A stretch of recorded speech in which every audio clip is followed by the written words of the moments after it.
ओम गुरु सत्ताय नमः। गायत्री महाविज्ञान तृतीय भाग।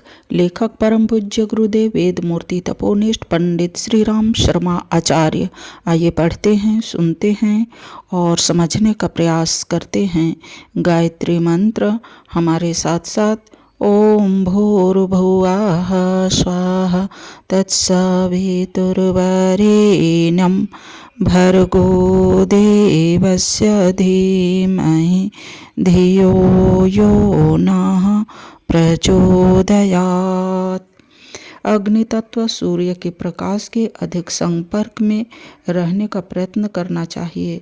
घर की सभी खिड़कियां खुली रहनी चाहिए ताकि धूप और हवा खूब आती रहे। सवेरे की धूप नंगे शरीर पर लेने का प्रयत्न करना चाहिए। सूर्य ताप से तपाए हुए जल का उपयोग करना, भीगे बदन पर धूप लेना उपयोगी है। सूर्य की सप्त किरणें अल्ट्रावायलेट का अल्फा वायलेट किरणें स्वास्थ्य के लिए बड़ी उपयोगी साबित हुई है।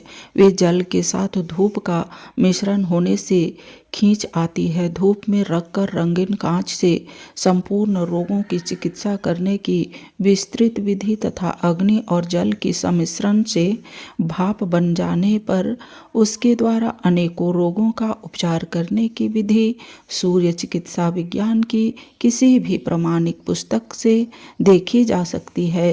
रविवार को उपवास रखना सूर्य की तेजस्विता बलिदानी शक्ति का आह्वान है।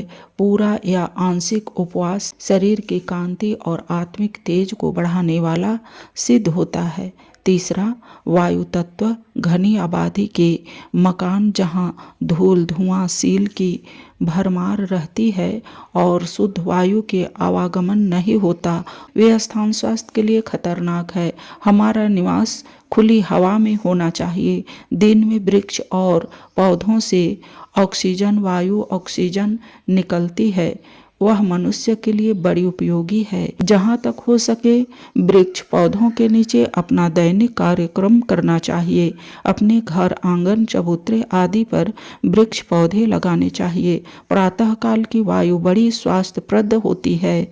उसे सेवन करने के लिए तेज चाल से टहलने के लिए जाना चाहिए। दुर्गंधित एवं बंद हवा के स्थान से अपना निवास दूर ही रखना चाहिए। तराईशील स्थानों की वायु ज्वर आदि पैदा करती है। तेज हवा के झोंकों से त्वचा फट जाती है। अधिक ठंडी या गर्म हवा से निमोनिया या लू लगना जैसे रोग हो सकते हैं। इस प्रकार के प्रतिकूल मौसम से अपनी रक्षा करनी चाहिए। प्राणायाम द्वारा फेफड़ों का व्यायाम होता है और शुद्ध वायु से रक्त की शुद्धि होती है। इसलिए स्वच्छ वस्तु के स्थान में बैठकर नित्य प्राणायाम करना चाहिए। प्राणायाम की विधि प्राणमय कोश की साधना के प्रकरण में लिखेंगे। हवन करना अग्नि तत्व के संयोग से हवन वायु को शुद्ध करता है। जो वस्तु अग्नि में जलाई जाती है वह नष्ट नहीं होती वरन सूक्ष्म होकर वायुमंडल में फैल जाती है। भिन्न भिन्न वृक्षों की समिधाओं एवं हवन सामग्रियों में अलग अलग गुण है। उनके द्वारा ऐसा वायुमंडल रखा जा सकता है जो शरीर और मन को स्वस्थ बनाने में सहायक हो। किस समिधा और किन किन सामग्रियों से किस विधान के साथ हवन करने का क्या परिणाम होता है, इसका विस्तृत विधान बताने के लिए गायत्री यज्ञ विधान लिखा गया है। गायत्री साधकों को तो अपने अन्नमय कोश की वायु शुद्धि के लिए कुछ हवन सामग्री बनाकर रख लेनी चाहिए, जिससे धूपदानी में थोड़ी थोड़ी जलाकर उससे अपने निवास स्थान की वायु शुद्धि करते रहना चाहिए। चंदन, चूरा, देवदारू, जायफल, इलायची, जावित्री, अगर, तगर, कपूर, छार, छबीला, नागरमोथा, खस, कर्पूर, कचरी तथा मेवाएं जौ कूट करके थोड़ा घी और शक्कर मिलाकर धूप बन जाती है। इस धूप की बड़ी मनमोहक एवं स्वास्थ्यवर्धक गंध आती है। बाजार से भी कोई अच्छी अगरबत्ती या धूपबत्ती लेकर काम चलाया जा सकता है। साधना काल में सुगंध की ऐसी व्यवस्था कर लेनी उत्तम है। सांस मुंह से नहीं सदा नाक से लेनी चाहिए। कपड़े से मुंह ढककर नहीं सोना चाहिए और किसी के मुंह के इतना पास नहीं सोना चाहिए कि उसकी छोड़ी हुई सांस अपने भीतर जाए। धुली हवा और दुर्गंध भरी अशुद्ध वायु से सदा बचना चाहिए। चौथा, पृथ्वी तत्व शुद्ध मिट्टी में विष निवारक की अद्भुत शक्ति होती है। गंदे हाथों को मिट्टी से मांजकर शुद्ध किया जाता है। प्राचीन काल में ऋषि मुनि जमीन खोदकर गुफा बना लेते थे और उसमें रहा करते थे। इससे उनके स्वास्थ्य पर बड़ा अच्छा असर पड़ता था। मिट्टी उनके शरीर के दूषित विकारों को खींच लेती थी। साथ ही भूमि से निकलने वाले वाष्प द्वारा देह का पोषण भी होता रहता था। समाधि लगाने के लिए गुफाएं उपयुक्त स्थान समझी जाती है, क्योंकि चारों ओर मिट्टी से घिरे होने के कारण शरीर को सांस द्वारा ही बहुत सा आहार प्राप्त हो जाता है और कई दिनों तक भोजन की आवश्यकता नहीं पड़ती या कम भोजन से काम चल जाता है। छोटे बालक जो प्रकृति के अधिक समीप है, पृथ्वी के महत्व को जानते हैं, वे भूमि पर खेलना, भूमि पर लेटना गद्दों तकियों की अपेक्षा अधिक पसंद करते हैं। पशुओं को देखिए, वे अपनी थकान मिटाने के लिए जमीन पर लौट जाते हैं और लौट पीट कर पृथ्वी की पोषण शक्ति से फिर ताजगी प्राप्त कर लेते हैं। तीर्थ यात्रा एवं धर्म कार्यों के लिए नंगे पैरों चलने का विधान है। तपस्वी लोग भूमि पर शयन करते हैं। इन प्रथाओं का उद्देश्य धर्म साधनों के नाम पर पृथ्वी की पोषक शक्ति द्वारा साधकों को लाभान्वित करना ही है। पक्के मकानों की अपेक्षा मिट्टी के झोपड़ों में रहने वाले सदा अधिक स्वस्थ रहते हैं। मिट्टी के उपयोग द्वारा स्वास्थ्य सुधार में हमें बहुत सहायता मिलती है। निर्दोष पवित्र भूमि पर नंगे पांवों टहलना चाहिए। जहाँ छोटी छोटी हरी घास उग रही हो, वहाँ टहलना तो और भी अच्छा है।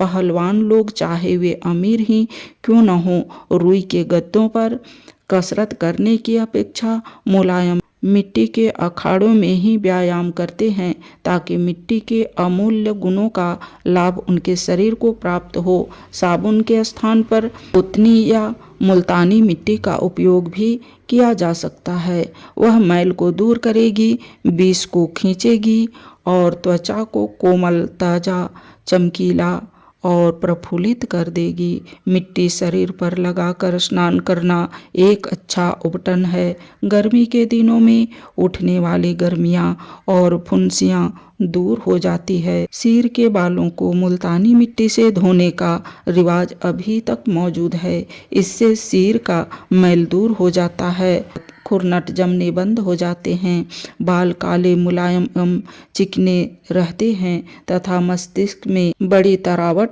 पहुंचती है।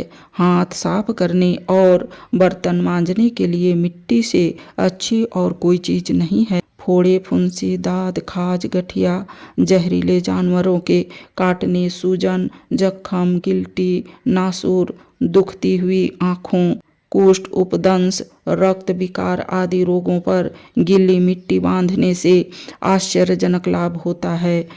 डॉक्टर लुई कूने ने अपनी जल चिकित्सा से मिट्टी की पट्टी के अनेक उपचार लिखे हैं। चूल्हे की जली हुई मिट्टी से दांत मांजने, नाक के रोगों में मिट्टी के ढेले पर पानी डालकर सुंघाने, लू लगने पर पैरों के ऊपर मिट्टी थोप लेने की विधि से सब लोग परिचित हैं।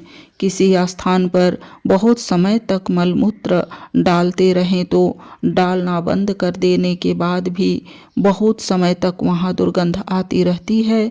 कारण यह है कि भूमि में पोषण शक्ति है, वह पदार्थों को सोख लेती है और उसका प्रभाव बहुत समय तक अपने अंदर धारण किए रहती है।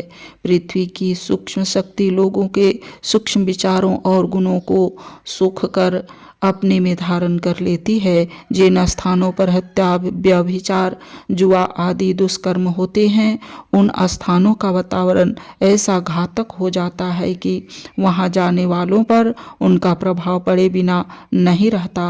शमशान भूमि, जहां अनेक मृत शरीर नष्ट हो जाते हैं अपने में एक भयंकरता छिपाए बैठी रहती है। वहां जाने पर एक विलक्षण प्रभाव मनुष्य पर पड़ता है।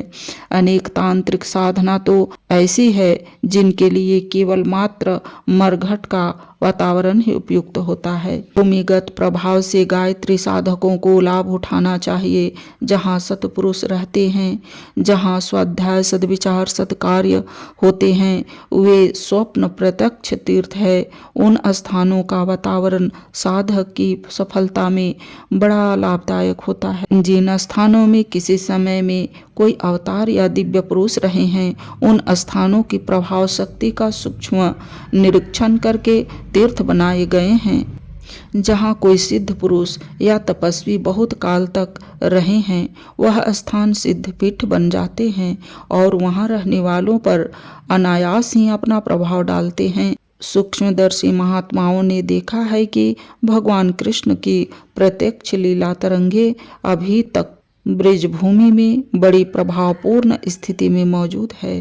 तीर्थवासियों के दूषित चितों के बावजूद इस भूमि की प्रभाव शक्ति अब भी बनी हुई है और साधक को उसका स्पर्श होते ही शांति मिलती है। जितने ही मुमुक्ष अपनी आत्मिक शांति के लिए इस पुण्य भूमि में निवास करने का स्थायी या अल्पकालीन अवसर निकालते हैं, कारण यह है कि क्लेश युक्त वातावरण के स्थान में जितने श्रम और समय में जितनी सफलता मिलती है, उसकी अपेक्षा पुण्य भूमि के वातावरण में कहीं जल्दी और कहीं अधिक लाभ होता है। तीर्थ स्थानों में नंगे पैर भ्रमण करने का भी महात्म्य इसलिए है कि उन स्थानों की पुण्य तरंगे अपने शरीर से स्पर्श करके आत्मशक्ति का हेतु बने। आज के वीडियो में इतना ही। अगले वीडियो में आकाश तत्व के बारे में पढ़ेंगे और समझेंगे। लाइक, सब्सक्राइब और शेयर करें। धन्यवाद। ओम शांति।